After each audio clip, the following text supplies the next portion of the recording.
This podcast is brought to you by Penji. Penji is a creative subscription service that gives you access to pre-vetted, agency-trained creatives from all over the world. From graphic design to illustrations to social media management and web development, it's all included for one monthly price. It's time to say goodbye to the hassle of searching for top-notch creative talent. With Penji, you get quality and consistency delivered right to your inbox every day, carefully crafted for you by humans. So meet your new creative team today. Head over to penji.co for more and enter the coupon code located within the podcast show notes.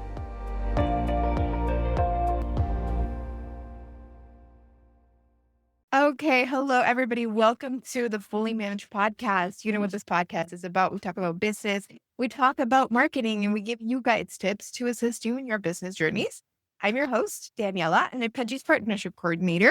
And I'm very happy because today we have a really cool guest, Igor Avidon. Hi, Igor. How are you doing? He is the founder and the CEO of Avidon Marketing Group. Hi, Igor. So Hi, excited to have Danielle. you today. Yeah, very excited to be here. I'm so excited today so to get the ball rolling, break the ice a little bit, I have a little game prepared. I always have games for my guests, and today, what I have for you is a would you rather. So, I'm just gonna give you some prompts and tell me which one would you rather do. Okay? Sure.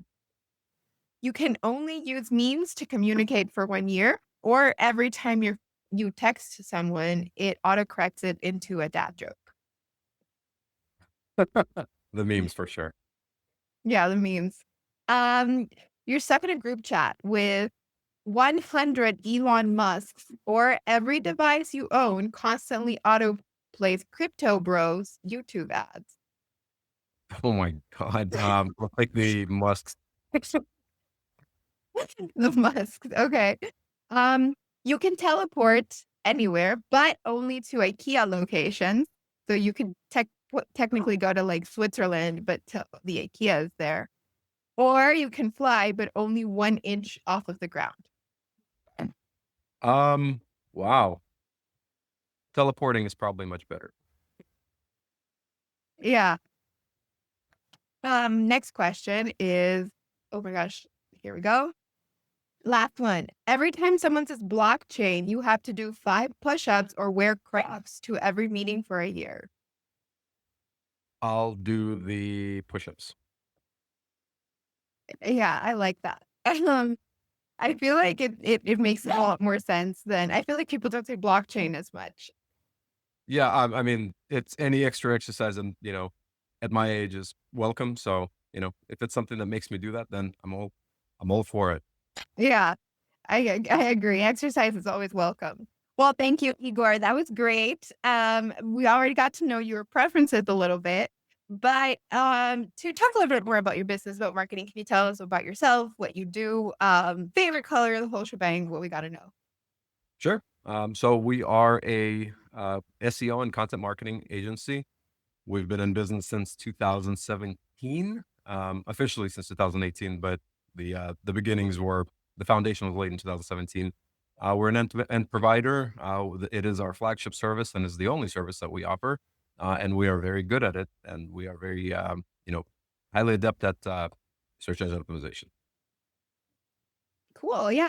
Actually, that's one of the topics that we had for today, which is on search engine optimization. And I think a really hot topic amongst people in the SEO world right now is AI. AI is really it's obviously affected every industry, but I think it's affected the marketing industry, specifically that SEO branch, very much because users, right, the netizens, they're interacting with the internet in a very different way now that AI is sort of coming into play. Um, I think it kind of like got introduced a little bit more with ChatGPT and things like Siri and Alexa, but I think now it's just kind of like going more and more into full fledged. Um, for someone who is, like doing so much SEO, how do you think that affects how a business should be approaching doing that SEO approach? I guess is my question. That's a fantastic question, actually. So that's something that we have been working with, we're trying to figure out how to actually get our clients into these AI search results. So there's even, at this point, there are abbreviations like GEO, which is generative engine optimization. So basically trying to get, your brand name or your product or service to be highlighted in these ChatGPT and Gemini search results and answers. And so we've actually been closely examining that and monitoring it since last year. And over the last, I would say, 9 months, we've actually done a really good job of streamlining our internal processes to meet both the SEO and that AI search answer demand. And there's a lot of overlap, to be completely honest. I think that a lot of what we already do kind of naturally lends itself to allow brands to become visible in search results within AI tools. So, for example, you kind of have to understand how AI works, right? It works on data sets, and it essentially just gathers as much information off, from every corner of the web to give users their best options, the best answer. And so oftentimes when there are, commercial queries like, how do I find the best software for HR, right? Something like that. In order to be included as one of the solutions there, you actually have to do a lot of the same things that you would do for a kind of a digital PR slash content marketing slash SEO campaign in-house. And so a lot of what we already do is actually, geared towards that. And there's so much overlap that we are naturally kind of transitioning into offering that as part of the service. And sure enough, the startups that are popping up right now, a lot of them are obviously forward thinking, and a lot of them want that kind of a service. And even like e-commerce sites are also starting to think about this. How do we get our name into those search results? So there's definitely an impact. I do still think that it's important to note that AI search results are going to be still very limited in terms of the amount of traffic that a brand will get from those search results. But on a brand awareness, kind of from a brand awareness perspective, I do think it's important to start accommodating and start, thinking about how do I get in there for Gemini, for ChatGPT to mention me as, as an important product or service provider. Do you think that with Gemini, ChatGPT, I'm assuming more of these are going to become kind of coming up. I know there's one Roku, the one on X. I don't remember what the AI one is for X, but I know that they have one. Um, uh, do you think that it's going to eventually lead to having to create different strategies for different platforms? So I would ask like, like what someone inputs into ChatGPT might be different than what they're putting into Gemini and then what they're putting into that X one. Do you think that you're gonna like as a business, are we going to have to start to try to streamline into these different sort of platforms?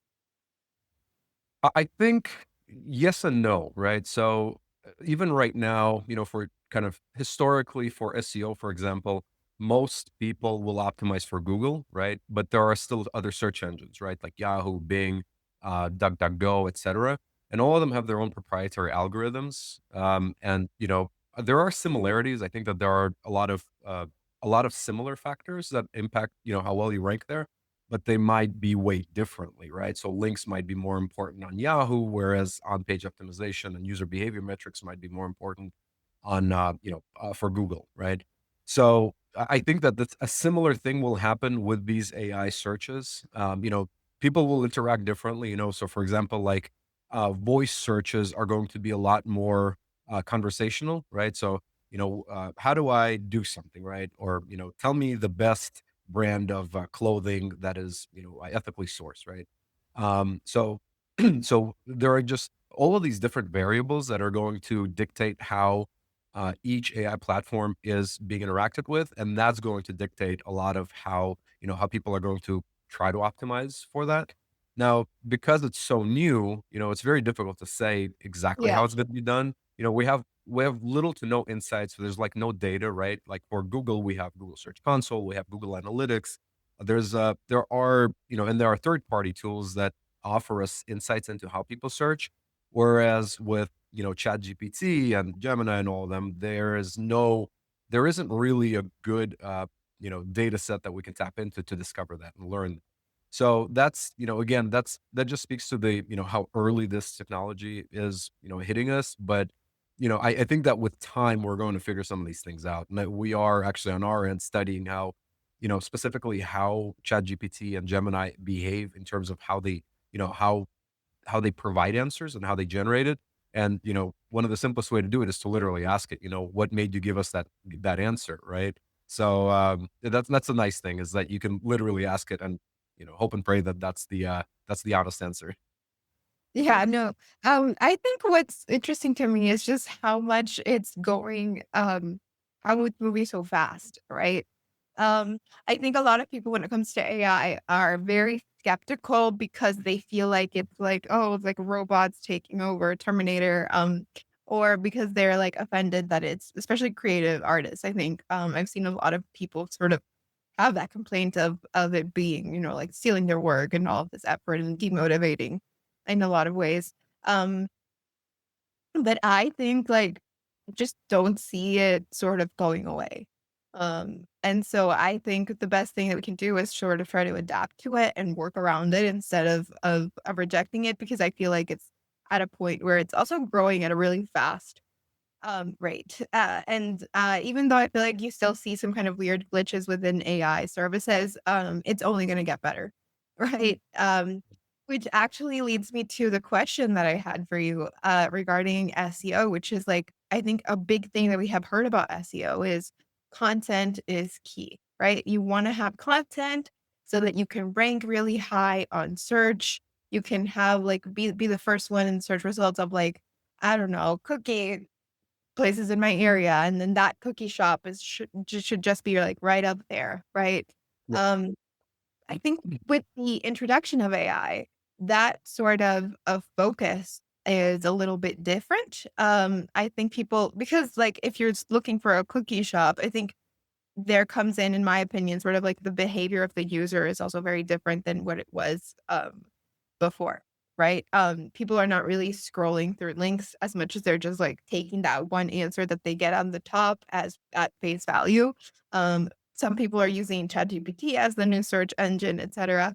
Um, for businesses who have sort of always been doing that model of creating a bunch of content, having like, words to rank higher on search, uh, do you think that that is still a method that is worth pursuing? Do you think it's going outdated and it's good to sort of continue to ride that wave of trying to find something new? Or do you think that a combination of both is what is going to be happening? Well, I do think it's important to have both. So remember that content is ultimately what creates a larger presence for you, right? So, for example, if you have let's say you're an e-commerce store and you sell, again, let's say you sell, Christmas sweaters, right? You're gonna want to be present, right? So you could take just the commercial intent keywords like, buy Christmas sweaters, right? Or Christmas sweaters online or cheap Christmas sweaters, something like that. But those are just your commercial keywords, right? So how do you expand your reach, right? So for example, Christmas party ideas, right? Like, or, office Christmas party ideas. That's the kind of content that's going to be, go if you can rank for a query like that, for a topic like that, then you're going to kind of expand your like a kind of cast like a wider net, right? So your reach is going to be far, far more significant. I do think that it works the same way with AI search, right? Because again, if somebody's looking for ideas on, um, like ugly Christmas sweater office Yeah. party ideas, something like that, like, or they want to create their own sweater, right? Again, that influence comes from somewhere, right? And so sometimes ChatGPT and Gemini will actually will include certain websites or brands, or maybe even reference certain, articles where it's pulling that information from. Now, that's a little bit optimistic thinking. I don't know if that's going to be the case, if they're continually going to offer up their sources. But users, if they ask for a source, right? If they're like, "Hey, give me a good article about, how to, knit my own sweater, that with step-by-step instructions and pictures," right? Then ChatGPT will actually be forced to give them something. And then if you rank well, if your article has good visibility, then you automatically become, you could become, one of the articles that's actually pitched to the users, right? So there is a significant amount of overlap. Again, I think that in many ways, AI and AI search and SEO, like traditional Google SEO, I think there's a lot of overlap there, and strategies to get visibilities for brands overlap heavily. I just don't think people really realize that because they don't know how it works oftentimes, right? So it does take some education, but overall, it's absolutely worth to keep an eye on AI search results because guess what? Those are new opportunities, right? And I think that that's the way that you have to look at it is yes, it's small.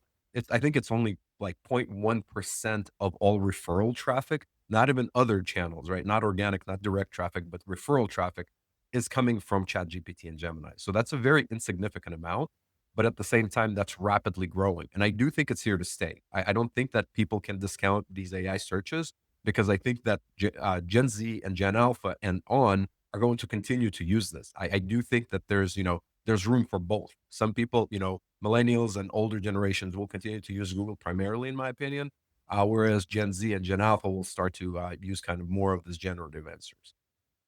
Yeah, I think like it's definitely going to change was what like as generations sort of grow. I've also seen that Gen Z uses a lot of social media platforms as search engines, which I think is really interesting. Um I heard someone kind of talking to me about content marketing and how like if you want to target Gen Z, you have to be on like TikTok and Instagram and like the sort of trendy social media platforms. But I was thinking but Gen Z, Gen Alpha, they're gonna grow up, right? They're gonna be 30, 40, whatever adult age you want them to be. And so at one point, that platform that you are thinking as like the young people audience one is going to be for those 30-year-old Gen Z who are on TikTok, and so forth. Or actually, I don't know, because like since they grow up with technology, it's a very different than from like millennials who I think sort of tend to stay in their own lane.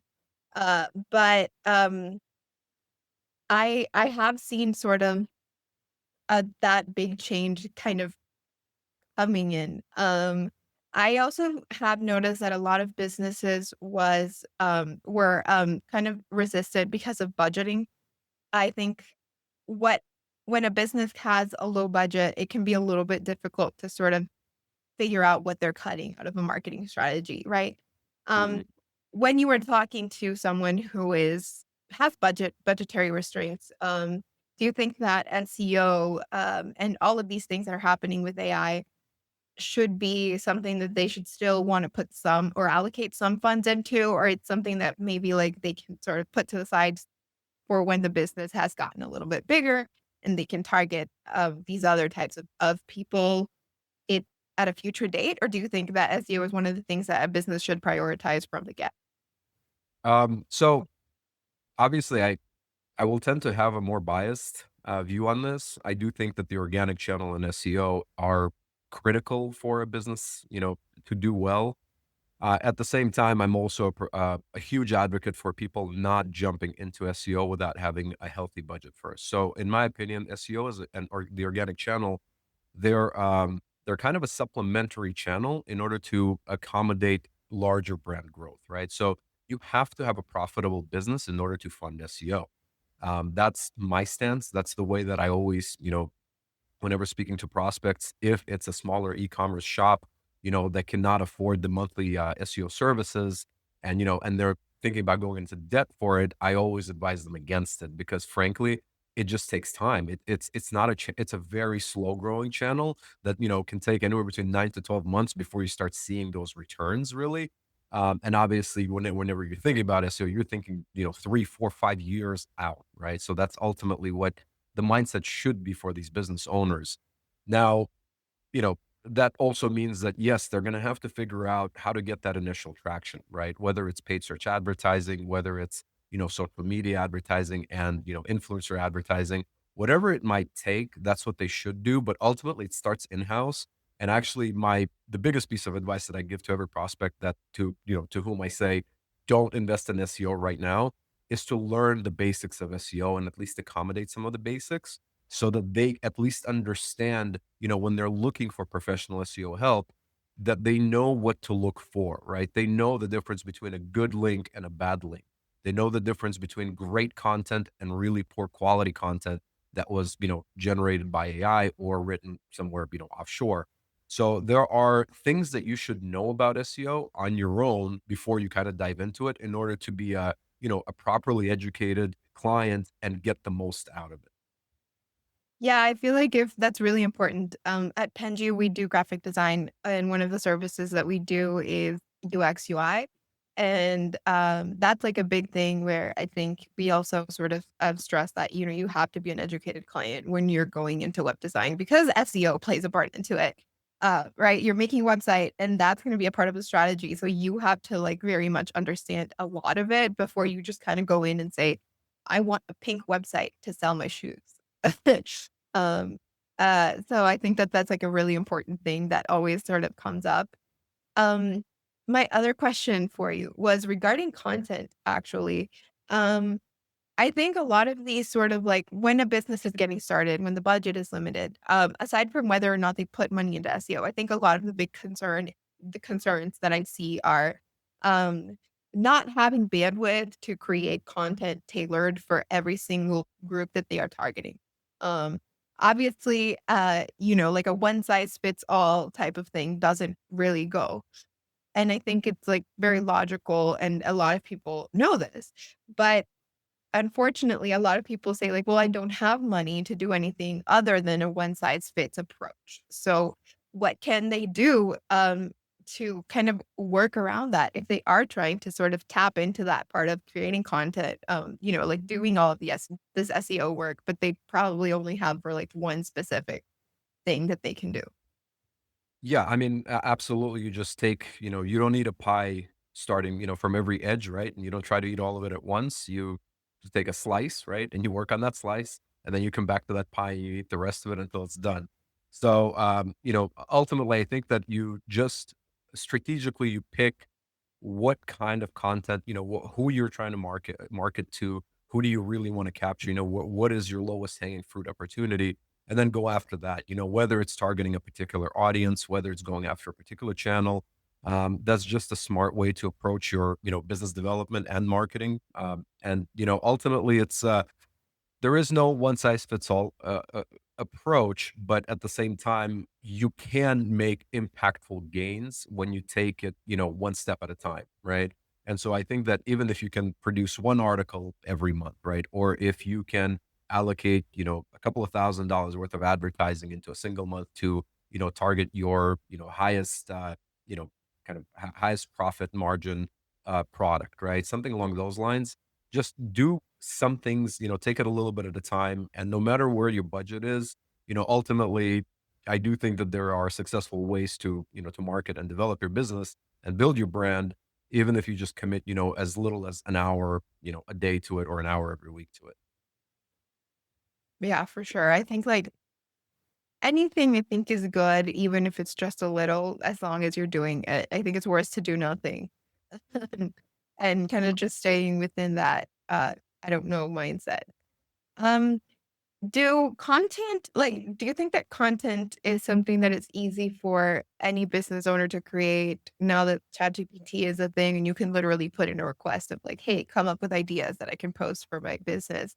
Or do you think that it's still something that you should sort of, collaborate with other people with? So this is actually where AI is going to potentially harm businesses, in my opinion. So AI generated content is not great because it literally takes the again, existing data sets, right? Existing content that somebody else put together, and it kind of, produces an answer based on that, which is not original. It's not unique. It's not expertise driven, right? And ultimately, great content is going to come from people who are in the thick of their industry, right? Because they're going to have the thought leadership. They're going to have the expertise, the experience that comes with everything, Yeah. within the industry, right? And so ultimately, I think that and unfortunately, not everybody is kind of educated on this side of things, but Google, for example, doesn't want to see AI generated content. In fact, they just come out and said, like, don't use ChatGPT to write content and then publish it. We just had a core algorithm update that literally probably targeted a lot of that, thin content or content that is not originally unique.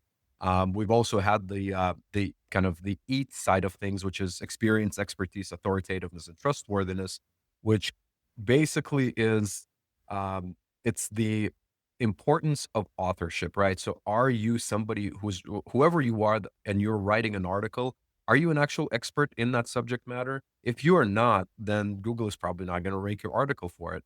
So this is something, that's been around for, several years now, and we've been accommodating that within our content processes. But that's why we pull in our clients oftentimes. That's why there's review and there's oftentimes collaboration with the clients, because when we put together content, we're not the experts on the subject matter. They are, right? And so oftentimes they will actually provide the kind of the unique angles, the unique data sets or unique quotes that really support the meat of the article and provide those unique viewpoints. So yeah, I mean, please don't use ChatGPT to generate content. I beg everybody, please, if you cannot, if you don't have time to do it, then do it yourself. Take an hour on the weekend, write an article, and just put your best foot forward, right? Just write about that topic and cover it as a true expert. And I promise you that that will work better for you than anything that ChatGPT will spit back out at your query. I think ChatGPT is really helpful for getting rid of that sort of blank slate. If you know what I mean. Like I feel like I've had What's your ChatGPT. point? Yeah. Kind of like you're not staring at a white piece of paper and you're just like, what do I say? I think it can be helpful for like giving you ideas, get that sort of like that mind moving, get it flowing until you can come up with something. But I agree with you. I've seen a lot of businesses put out a lot of like articles and content, and it's clearly AI generated. And it really turns me off because it's like you said, ChatGPT is pulling this information from somewhere. If you are not feeding information into an algorithm so that ChatGPT can pull it, it's gonna keep getting just worse and worse unless we make sentient bots, which I honestly don't want to get to. But that makes sense. Um, so I totally agree. Yeah, no. Um, a really niche subject is that a lot of people like I know that a lot of writers have complained about AI generated like creative writing, for like stories and stuff because a lot of people are starting to use that. Um and they've kind of complained that it's the same thing of like, well, like you can't do like a book. Don't write a book in AI. Like what is the worth of it if it's made in AI? And I think like I don't think it's like, at least if you've ever tried to have sort of do an AI do that for you, you will notice that it will eventually start talking in circles and do like recurring patterns. So I don't think that it's even a feasible thing to do. So I think like, yeah, you definitely still need to have someone in there to sort of get in and review and see and add the human aspect of it. Yeah, I think that even if you look at like, manufacturing factories that, have like robotic arms building things, right? There are still human operators that are walking around and making sure that, the machinery itself works well, probably, and, probably programming some of those things, right? Today we're building this, tomorrow we're building that. They still have to input the programming, right? So like, yeah, it's an imperfect tool. I think it has its uses. We're actually exploring, how it can be used for certain things, but to purely use it as an actual writer, that's not a great idea. Certainly helpful, like you said, but not a great idea for like permanent usage.